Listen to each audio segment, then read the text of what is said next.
Hey everyone, I'm Katie Darrell, and poo she is Daphne. How's it going today? Hi, good morning. It is Good going great morning. in Yeah. beautiful New Orleans. Oh my gosh, New Orleans. I love it. I mean, every day you just want to walk outside your door and find a parade, right? Pretty much, yeah. I live uptown, so we don't get quite as many parades here, but it's still gorgeous. Well, you gave us Cancer Can Rock something really special. We've never recorded in New Orleans before. So you gave our team the opportunity to go to a great new city, work with a great new studio, and obviously be a part of your musical story. So thank you.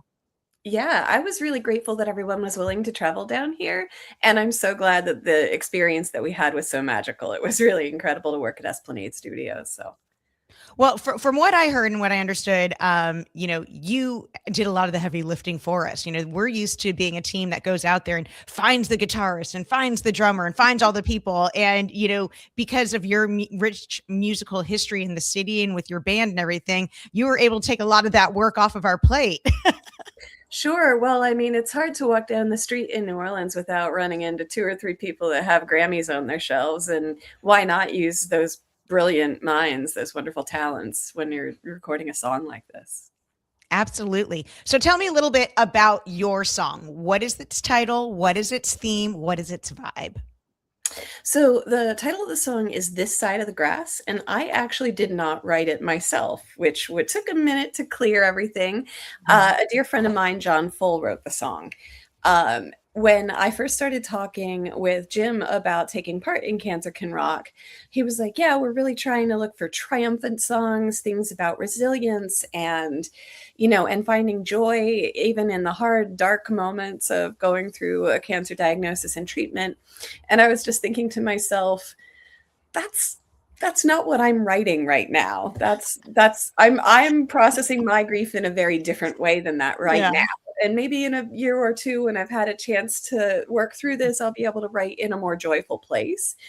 And so I was thinking to myself, I'm like, there's got to be some beautiful thing that I can do.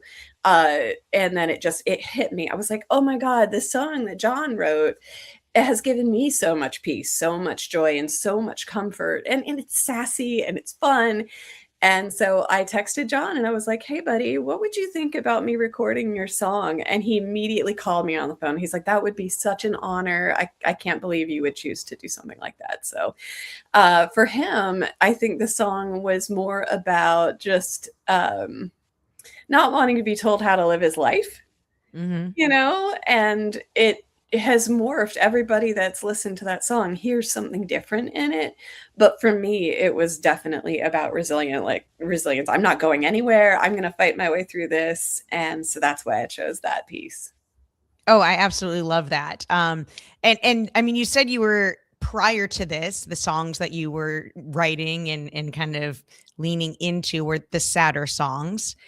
After doing your recording and doing this song of resilience, thanks to John, have you started to bridge over into more resilient songs? Has it inspired you, or are you still in your sad song stage? I think I am starting to cross that bridge. I had written a lot of stuff, and I think I'm kind of getting past that portion of the grieving process, and now I'm starting to think, I live in New Orleans, and this is the best party music on planet Earth. What we do here, and why not go ahead and just lean into that? And so, I started just working with some drum samples this week in the studio. I have my own little recording rig here at the house. So I just started, putzing around with some drum beats, thinking, I really want to lean into this. So fun, so fun. Not fun. Cancer. Let's talk about it. Hey, Not fun. not fun. 0 out of Definitely. 10. Do not recommend. Exactly. No stars. What is going on with your cancer? Tell me about your cancer journey, your diagnosis, your battle, or tolerance. What's been going on? So the whole thing started about 2 years ago. When COVID hit, it really did a lot of harm to people that I loved, and one of those people was someone that I've known since college days. He had an immune response to COVID that caused his kidneys to shut down. And because I knew we were like, he was like my brother from another mother. I knew we were probably compatible, blood types and everything. And so I put myself into the running to donate a kidney to him. And in the medical process of clearing me to donate, they found 3 cancers. Shut And up. yep, so I had 2 in my right breast and 1 in my left breast, and they were both pretty large, multiple Wow. centimeters each site. And so we decided, they did all the genetic and genomic testing and all that. So I didn't have any genes. I didn't have any hereditary, predisposition to it. So everyone was kind of like, okay, well, we're gonna do surgery. We're gonna deal with this. And hopefully at the back end you'll come out and everything will be in the clear. And that was what we went for, we hoped for. In the process of the double mastectomy, they found 3 more cancers in my lymph nodes on both sides. And so that kicked me into another set of processes. I did 27 rounds of radiation, 8 months of chemo and endocrine therapy. And then I ended up resistant to the endocrine therapy drugs. So we eventually, this past August, we did a complete hysterectomy in order to finally knock the estrogen down so that I wouldn't feed any potential additional cancers in my body and try to, forestall any Yeah. recurrences. Wow.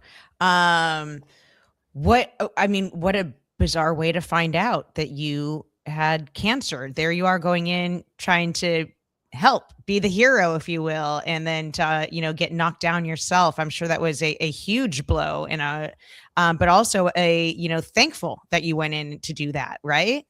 Yeah, well, I thought I was like the healthiest person on earth because everything that I had been put through just for the kidney donation, it spoke to I was healthy. I was doing great and, very excited. I had just gotten married in February of that year. So I'd been married for 2.5 months when I got my diagnosis. And I was ready to start this beautiful new chapter of my life. And it was just like, whoosh, everything is about to change. Yeah, absolutely. Now with music, were you able to continue your music during all of your chemo and medical treatments, or is it something that you had to hit pause on? I had to hit pause on touring, for the most part. I used to be on the road half the year, and I really love traveling and singing for people in different cities. And so not being able to travel was a hard thing to have to swallow. But being in New Orleans, I can gig all the time. There's all kinds of different gigs. There's 3 and 4 hour gigs, but then there's shorter gigs, easier things like that. And one of the great gifts of the collaborators that I work with here are that a lot of people play multiple instruments, a lot of people sing. And so what we were able to do with my band was just sort of take some of the load off of me as the lead singer, as the guitar Mhm. player, as the front of the band, and kind of spread that out a little bit more. So my piano player would take some songs and sing them. And so in the course of an hour-long set, if we do a couple of instrumentals and he sings a couple of songs, then that gives me the needed break to rest and get back up for the next set. And so we were able to kind of balance it off to where instead of playing 5 gigs a month, maybe we'd just play 2 and I would have the extra help. And so in sort of balancing it off in that way, I was able to keep doing it. And I'm so grateful because not being able to would have hurt my soul Yeah. too much. I want to know about little Daphne, young Daphne, Daphne who bought her first CD, first concert ticket. What were some of your Mhm. first musical memories? Well, I grew up in Appalachia, southeastern Ohio. A lot of people in my family were very musical. We came up in that sort of, old time white gospel, traditional Appalachian music, bluegrass, that kind of stuff. We grew up with a lot of that. And I started singing with my mom in a little family band when I was about 8 years old and played flute in school and then started writing my own music when I was about 14. Got a guitar, cheap little plywood guitar, and started playing and singing. And it just it just flew from there. Ended up moving to New York and doing open mics and sailing on tall ships and doing sea shanties and all kinds of fun, crazy things as a young adult as well. But I'll say my first big concert was the Cranberries.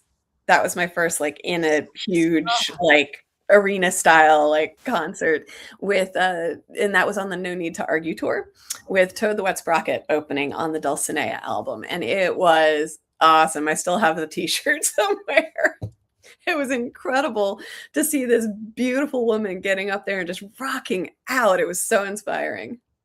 All right, so let's now talk about your day in the studio. Walk me through the Cancer Can Rock experience.